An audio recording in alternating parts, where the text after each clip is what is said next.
함께 읽겠습니다. 하나님이 우리에게 복을 주시리니 땅의 모든 끝이 하나님을 경외하리로다. 아멘. 시편 67편 1절부터 7절까지 말씀입니다. 하나님이 우리에게 복을 주시리로다. 하나님이 우리에게 복을 주시리로다 라고 하는 말씀의 제목입니다. 하나님이 복을 주실 것이다. 이렇게 시편 기자가 복에 대하여 말씀하고 있습니다. 7절 말씀 다시 한번 확인하겠습니다. 7절에 하나님이 우리에게 복을 주시리니 땅의 모든 끝이 하나님을 경외하리로다 라고 하면서 복을 구하며 시작했던 시편 기자의 목소리가 복을 주실 것이다 라는 확신의 목소리로 바뀌면서 시편을 마무리하고 있습니다. 복에 대해서 지금 말씀하고 있습니다. 복. 사전적인 의미를 찾아보면 복이라고 하는 것은 편안하고 행복스러운 상태, 그에 따른 기쁨을 뜻하는 말이다. 이렇게 사전에는 기록이 되어 있습니다. 사람들이 다 이것을 간구하고 원하죠. 편안함, 행복함, 기쁨, 모든 인류들이 원하는 내용들일 것입니다. 이제 문제는 그것을 어떻게 얻을 수 있는가 하는 것이겠죠. 어떻게 해야 그 복을 얻게 되고 또 무엇을 얻어야 그러한 상태와 만족한 상태가 되는가, 이것을 모든 사람들이 간구해 왔습니다. 성경에서는 이 복에 대하여 말씀하고 있는데요. 대표적으로 복에 대한 개념들을 좀 설명을 해보면 애굽에 있었을 때에, 이스라엘 백성들이 애굽에 있었을 때에 그들이 생각했던 복은 이 땅에 있는 모든 것이라고 생각을 했죠. 그런데 하나님께서 모세라는 지도자를 보내주셔서 이 땅에 나타나는 모든 것은 복이 아니다 이렇게 이야기했습니다. 왜냐하면 10가지 재앙을 통해서 그것이 재앙이었음을 보여주셨는데요. 그 재앙이 되는 것은 무엇이냐면 없던 것으로 내려주는 것이 아니라 다 자신들이 바라보고 간구했던 그것들이 자신들에게 저주가 되어 내려오는 것을 그들은 경험하게 되었기 때문입니다. 대표적으로 하나 보면 나일강이 있었죠. 생명의 젖줄, 모든 생명의 근원이 거기서 나오는 줄 알았습니다. 그런데 그것은 복을 줄 수도 있는데 저주가 될 수도 있다라는 거죠. 10가지 재앙, 그것은 이 땅에 나타나는 모든 피조가 다시 인간들을 향해 부딪혀 다가올 때에 이것은 복이 아니라 그 반대의 것이 된다 이렇게 설명합니다. 그러면 사람들이 생각하는 그 편안함, 행복함, 기쁨은 어떻게 얻을 수 있는가? 이스라엘 백성들을 하나님께서 광야로 인도하셨습니다. 그래서 그곳 가운데 복이 무엇인지를 설명해 주시고 가르쳐 주셨죠. 복이 무엇이냐? 하늘에서 내려지는 어떤 것을 받는 것이다. 이렇게 설명하고 있습니다. 그래서 사람들이 그것을 가리켜서 만나 이렇게 불렀죠. 이게 뭐야? 이런 뜻이죠. 이것이 뭔지 모르겠다라고 해서 그것을 만나 이렇게 불렀습니다. 이것을 신약에서는 양식이라고 해석을 했고 하늘에서 내려주는 양식을 받아 먹는 것, 이것이 바로 복이다 이렇게 이야기하시고 그 광야에서 주신 것, 그 하늘에서 내려주신 양식이 해당하는 것이 무엇인가를 보여주셨는데 그것이 바로 말씀, 율법이었습니다. 자, 이 땅에는 없는 개념이었죠. 이 땅에는 볼 수 없었습니다. 하나님이 내려주시는 무언가가 있었는데 그것이 바로 양식이었고 그것이 말씀이었으므로 그 말씀, 하나님이 내려주시는 그것을 먹는 것을 가리켜 복이다 이렇게 가르쳐 주신 것이죠. 시편 1편 1절과 2절에 복 있는 사람에 관한 이야기하고 있습니다. 악인들의 꾀를 따르지 아니하며 죄인들의 길에 서지 아니하며 오만한 자들의 자리에 앉지 아니하고 오직 여호와의 율법을 즐거워하여 그의 율법을 주야로 묵상한다. 이것이 복의 내용이다라는 거죠. 여호와께서 주시는 말씀을 받는 것, 그것으로 양식을 삼아 주야로 묵상하는 것, 이것이 복 있는 자의 모습입니다. 악인들의 꾀, 죄인들의 길, 오만한 자리, 이것이 다 애굽에서 벌어지는 일들이잖아요. 사람들이 생각하는 그것, 눈에 보여져서 이미 하나님께서 다 이루셨는데 그것이 마치 내게 있어야지만 할 것 같은 사람들의 생각, 아버지의 뜻이 아니라 자신들의 생각을 가지고 서는 것은 복이 아님에 율법을 즐거워하고 묵상하는 것이 복이다 이렇게 말씀합니다. 묵상하다라는 단어는 되새기다라는 뜻을 가지고 있죠. 그래서 말씀을 자꾸 되새깁니다. 이것을 우리는 묵상하다라고 이야기하죠. 그래서 성경에 되새김질하는 짐승들이 있잖아요. 위가 여러 개가 있어가지고 풀을 먹거나 이러면 그것을 먹고 나서 다시 꺼내어서 되새김질을 하는 짐승들이 있습니다. 대표적으로 이제 재물들이 있었죠. 이러한 짐승들을 가리켜서 정하다 이렇게 구별해 놓았습니다. 되새김질을 하는 동물들을 가리켜 일부러 정하다. 돼지가 재물이 될 수 없는 이유가 되새김을 하지 않기 때문이죠. 발굽이 갈라져 있다, 아니다 이런 것들도 있습니다만 가장 중요한 것은 그 하나님의 양식을 계속 꺼내어서 묵상하는 모양을 닮은 것을 짐승들에게 보여주셨죠. 그래서 이 모든 것들을 통해 풀이나 채소나 짐승들을 통해서도 하나님께서는 자신의 뜻을 가르쳐 주실 것이다 이렇게 말씀을 해 놓았습니다. 그러므로 이런 것들을 통하여서 하나님의 뜻을 알게 되는 것, 이것을 성경에서는 복 이렇게 이야기하고 있는 것입니다. 그 복을 우리가 간구하고 오늘도 하나님께 구하며 기도 가운데 나아가는 시간이 되시기를 원합니다. 그럼 시편 기자가 말하고 있는 복은 어떤 것들인가? 첫 번째는 하나님의 얼굴에 있는 빛 이야기하고 있습니다. 1절 하나님은 우리에게 은혜를 베푸사 복을 주시고 그의 얼굴빛을 우리에게 비추어 주시옵소서 이렇게 간구합니다. 은혜 베풀어 주시고 복을 주십시오 이렇게 구하고 있죠. 근데 그 복이 무엇이냐? 그의 얼굴에 있는 얼굴빛을 우리에게 비춰달라 이렇게 이야기합니다. 얼굴빛, 여기서 말하는 빛은 창세기 1장에 나오는 그 빛을 말하는 거죠. 하나님의 빛을 비추어 달라 이렇게 이야기하고 있습니다. 하나님의 빛을 비추어 달라고 하는 것이 어떤 의미가 될까요? 하나님의 빛을 비추어 달라고 하는 것은 믿음의 눈이 열리게 되는 것을 가르쳐주고 있습니다. 이 1절 말씀은 민수기 6장 24절부터 나오는 아론의 축복 기도 간구 내용과 닮아 있죠. 민수기 6장 24절부터 보면 여호와는 내게 복을 주시고 너를 지키시기를 원하며 여호와는 그의 얼굴을 내게 비추사 은혜 베푸시기를 원하며 여호와는 그 얼굴을 내게로 향하여 대사 평강 주시기를 원하노라 할지니라 하라. 그들은 이같이 내 이름으로 이스라엘 자손에게 축복할지니 내가 그들에게 복을 주리라. 이렇게 말씀을 하셨기 때문에 유대인들은 이것을 가지고 축복합니다. 그 축복의 내용이 무엇이냐? 얼굴을 향하여 비추게 하옵소서. 다시 말해 하나님의 얼굴빛을 우리에게 비추어 달라라는 뜻이 되고 있죠. 여기서 말하는 빛이라고 하는 것은 세상에 하나님께서 보이지 않지만 그 보이지 않는 것들을 보게 하는 그 인식을 말하는 것입니다. 원래는 이 땅이 혼돈하고 공허하며 흑암과 깊음 가운데 있었습니다. 그런데 빛을 비추어 주시죠. 그럼 어떻게 되느냐? 보게 됩니다. 지각하게 되는 것이죠. 알게 됩니다. 우리는 이미 시력을 가지고 있기 때문에 세상을 볼 수 있습니다. 그러나 그것으로 완전하다 할 수 없다라는 거죠. 하나님께서 이 세상을 보게 하시는 것은 그 이면 너머에 가지고 있는 하나님의 뜻이 있음을 알게 하시는 것인데 그 빛을 받을 때에 그것을 알게 된다라고 말씀하고 있는 것입니다.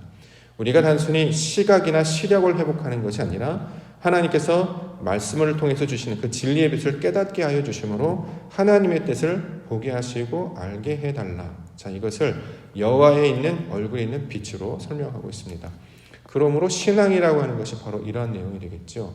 하나님께 대하여 말씀을 가지고 신앙생활을 합니다. 그러면 그 다음에 우리가 단순한 신앙생활을 감당하는 것이 아니라 이 신앙생활을 통해서 하나님의 뜻을 분별하는 자가 되는 것. 이것이 바로 궁극적인 목적이 되지 않겠습니까? 자, 그래서 빛을 비추어 달라. 이것이 하늘에서 내려오는 것이고 하나님으로부터 내려오는 것임을 말씀하고 있습니다. 그래서 하나님께서 예수 그리스도를 통하여서 그것을 보여주시고 산상수훈에 너희는 빛이다 라고 이야기하는 것, 바로 하나님의 얼굴빛을 받은 자임을 설명하고 있는 것이죠. 예수님께서 큰 광명체의 역할을 하시고 우리를 작은 광명체로 불러주셔서 어둠 가운데 있을 때도 빛을 비추어 주심으로 별과 같은 모습을 감당케 해주셨습니다.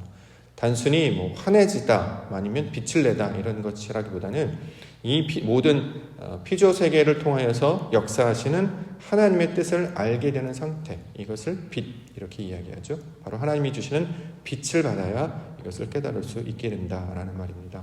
이것이 바로 복된 자의 모습이 될 것입니다. 그 빛을 받으시는 은혜의 시간 되기를 원합니다. 두 번째는 주의 도와 구원에 관한 이야기 하고 있습니다. 2절 주의 도를 땅 위에 주의 구원을 모든 나라에게 알리소서. 주의 도, 길이라는 뜻이고요. 주의 구원, 예수와 이렇게 되고 있습니다. 하나님께서 말씀하시는 방법이라는 뜻이죠. 빛이 우리에게 임했습니다. 자, 이 빛을 따라서 우리는 어떻게 나아가야 되는 것인가? 세상은 밝아졌지만 방향을 알 수가 없다라는 거죠. 어디로 나아가야 될지, 어느 길로 가야 될지. 그러할 때 광야에서 보면 하나님께서는 기둥을 보여주셨죠. 불이라고 하는 불기둥과 구름이라고 하는 구름 기둥을 보여주셨습니다. 기둥을 보여주신 것, 모든 백성들이 다 볼 수 있도록 보여주신 것, 기둥, 바로 땅 위에 서 있는 어떤 것, 이것을 보여주셨습니다. 그래서 그것을 방향을 삼게 하시고 그 그늘 안에서 더위를 취하거나 또 어둠을 피하거나 이렇게 하셨습니다. 그것을 따라 나가면 그 한 걸음 한 걸음들이 말하여서 길이 되는 것이죠. 그래서 하나님께서는 방향을 기둥이라는 것으로 보여주셨습니다. 자, 길을 보여주시고 또 그것을 향해 그것을 구원의 길로 인도해 주셔서 그 구원의 길을 나타내시는 하나님께서 구원의 하나님이심을 알게 해 주시옵소서라는 뜻입니다.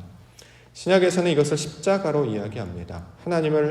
하나님께 받는 복이 무엇이냐? 그 기둥을 향해, 약속의 기둥을 향해 나아가는 것이고 그 약속의 기둥이 바로 십자가다. 이것을 성경은 이야기하고 있습니다. 십자가, 세상에서는 미련한 것이라고 이야기하고 유대인들은 꺼리는 것이다 이렇게 이야기하죠. 상식적으로 보면 내가 죽는 것이 어떻게 그게 복받은 일인가 싶은데 성경에서는 그것이 복으로 나아가는 하나님의 길이다 이렇게 이야기합니다. 그래서 그 증거로 예수님을 보여주셨습니다. 그가 길이요 진리요 생명이심을 우리 가운데 보여주셨습니다. 사람들이 부정하여서 받지 않는 것, 사람들이 이해하지 못하여서 거부하였던 그 방법을 통하여 하나님께서는 복의 뜻과 또 구원을 가르쳐 주셨다라는 거죠. 빛을 받은 자만이 그 빛을 깨달을 수 있습니다. 그것이 바로 예수 그리스도로 우리 가운데 보여주고 있습니다. 그러므로 말씀 가운데 나아가는 자는 바로 그 기둥, 그 약속을 붙들고 나아가는 자가 되어야 될 것입니다. 예전에 이 기둥이라는 것으로 보여주셨다면 이제 그 기둥이 무엇으로 바뀌느냐? 정확한 이름으로 바뀌죠. 그래서 구원이라는 것을 보여주셨는데 구원이라는 이름이 그 뜻이 이름이 되었습니다. 그래서 예수, 이것을 우리 가운데 보여주시는 약속의 징표입니다. 그러므로 그 약속을 가진 자가 복 있는 자가 되는 것이죠. 왜냐하면 그 약속을 가진 자는 나중에 그 영광을 보게 될 것이기 때문입니다. 우리에게 십자가가 필요한 이유는 부활의 영광을 보게 할 증거가 되기 때문입니다. 그 약속을 붙들고 나아가는 자, 그 복 있는 자임을 기억하고 하나님 말씀을 붙잡는 시간이 되기를 원합니다. 마지막으로 주신 것은 땅의 소산에 관한 이야기 하는데요. 6절 보겠습니다. 땅이 그의 소산을 내어주었으니 하나님 곧 우리 하나님이 우리에게 복을 주시리로다 이렇게 얘기합니다. 자, 땅이 소산을 내었다라고 하는 말은 일반적인 자연 상태를 말하고 있는데요. 특정한 땅을 말하는 것이 아니라 일반적인 땅입니다. 땅을 가만히 보면 그냥 내버린 땅도 나중에 시간이 지나면 풀이 자라게 되고요. 어떤 경우에는 열매가 자라게 되는 것도 보게 됩니다. 왜 이런 일이 있느냐? 땅에서 어떤 생명이 자라려면 씨가 있어야 되는 것이고 그가 자라려면 빛이 있어야 되는 것이고 물이 있어야 되는 것임을 일반적인 사람들은 알고 있었습니다. 근데 그걸 보고서 깨닫는 거죠. 땅에서도 어떤 열매가 나는 것을 보니 이것은 하나님이 하시는 일이구나. 하늘에서 내려준 걸 받은 것이 어떤 증거가 되는구나 라는 것을 깨닫게 된다는 거죠. 소위 말하는 일반 계시를 보고 하나님의 뜻을 깨닫는 상태를 말하는 것으로 우리가 받을 수 있을 것입니다. 우리에게 적용을 해본다면 계절이 변하는 걸 가지고도 이해를 할 수 있을 것이고 우리가 이제 주변에 나타나는 꽃을 보면서도 이해를 할 수 있을 것입니다. 어떻게 어김이 없이 그 날짜에 피게 될까요? 어떻게 어김이 없이 그렇게 물을 주지도 않았는데 자기 스스로 꽃을 내는가? 누가 여기 물 주는 사람이 있는 건가요? 누가 관리하는 사람이 있는 건가요? 우리가 한 게 아니었거든요. 근데 어느새 거기에 풀이 자라고 나중에 보니 꽃이 피고 꽃이 피니 열매가 자라서 그 다음에 보니까 그게 더 많아졌습니다. 백합을 여기 심었는데요. 백합 여러 가지가 또 생겼어요. 작년에 접시꽃을 심었더니 주변에 접시꽃들이 막 돋아납니다. 분꽃을 심었는데 분꽃 심은 게 몇 개 안 되거든요. 근데 한 3년 정도 지나니까 풍성하게 했습니다. 누군가는 관리를 했겠죠. 그러나 중요한 것은 스스로 열매를 맺어서 그것을 퍼뜨려서 풍성하게 되더라. 이게 하나님의 원리와 진리들을 설명하고 있는 내용입니다. 즉 빛을 받고 물을 받았고 중요한 것은 씨를 받았으니 이 땅이 열매를 맺는 것처럼 우리들도 하나님께서 그렇게 복을 주실 것이다 라고 확신하며 나아가고 있다는 거죠. 자, 단순한 말, 우리에게 나타난 특별한 어떤 있는 것을 소유하거나 그렇지 않는 것을 통해서 깨닫는 것이 아니라 일상을 통해서도 하나님의 역사하심을, 살아계심을 바라보게 되는 시편 기자의 고백을 보고 있습니다. 우리에게 나타나는 최고의 기적은 저는 새벽 예배라고 생각합니다. 왜냐하면 아침에 일어나는 게 되게 신기한 일 아니겠습니까? 분명히 어저께 잠들었을 때 완전히 저희는 기절했습니다. 밤사이에 무슨 일이 일어나는지 아무것도 모릅니다.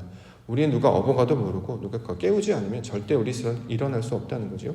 근데 어느 순간 깨어나서 똑같은 자리에 똑같은 생명을 가지고 건강한 상태로 새벽을 맞이하여서 하나님께서 말씀하신 그곳에 나아가 어떤 일을 하게 됩니다. 단순한 일과지만 저는 큰 진리가 담겨 있다고 생각합니다. 왜냐하면 눈이 깨져서 새벽 예배를 나올 수가 없기 때문입니다. 왜냐하면 어젯밤에 마음의 준비를 하지 않으면 새벽에 일어나기가 쉽지 않다는 거죠. 우리의 인생과 똑같지 않겠습니까? 죽음이라는 것을 잠드는 것으로 매번 경험을 합니다. 다음날 일어날지 깰지 안 깰지 어떻게 알까요? 근데 이것을 잠들고 깨는 것을 통해 죽음 이후에 무언가 있을 것임을 계속해서 말씀하고 있는 것이죠. 믿음에 있는 분들이 죽음의 마지막 순간에 평안할 수 있는 것은 그 다음에 깰 것을 기대하기 때문 아니겠습니까? 평생의 새벽 예배를 통하여서 그 예배를 통하여서 사모했던 분들이 마지막 순간을 맞이할 때 평안을 얻게 되는 것은 내가 평생을 통해 연습한 것이 있었기 때문에, 그 증거가 있었기 때문에 내가 지금 잠들어도 바로 그 새벽에 깨어지게 될 것이다. 그 고백을 하는 것은 아닌가, 말씀을 가지고 묵상해 보게 되었습니다. 오늘도 하나님께서 똑같은 일상을 만들어 주셨습니다. 아침이 시작되고 또 봄이 찾아오고 또 하루가 시작됩니다. 빛이 임하는 낮이 시작된다는 거죠. 우리에게 주시는 선물로 우리가 받을 수 있어야 될 것입니다. 이것을 통해 섭리들을 발견해야 될 것인데요. 세상에 펼쳐지는 것들을 보면 정말 신기하고 놀랍다라는 생각입니다. 우리에게 보여주시는 것, 단순히 이것을 가운데, 이 피조세계 가운데 이것들만을 보고 경탄할 것이 아니라 그 이면에 역사하시는 하나님이 이것들을 통해서 운행하시고 이것을 인도하시고 함께 하심을 우리가 빛의 마음으로 또 그 진리의 마음으로 우리가 이것을 깨달을 수 있어야 할 것입니다. 오늘도 하나님께서 보여주시는 세상을 통해 그의 말씀과 음성에 귀를 기울이며 그의 섭리를 따라 나아가시는 우리 믿음의 한 날 되기를 원합니다. 또 생명을 받았으니 오늘도 펼쳐주신 모든 일을 통해 하나님께서는 선을 베풀어 주실 줄 믿습니다. 그것들을 맛보고 마침내 여기 등장하는 것처럼 민족들이 주를 찬송하게 하소서, 모든 민족들이 주를 경외하게 하여 주시옵소서. 이 고백으로 하나님께 영광 돌리시는 우리 믿음의 백성들 되시기를 주님의 이름으로 간절히 축원합니다. 기도하겠습니다.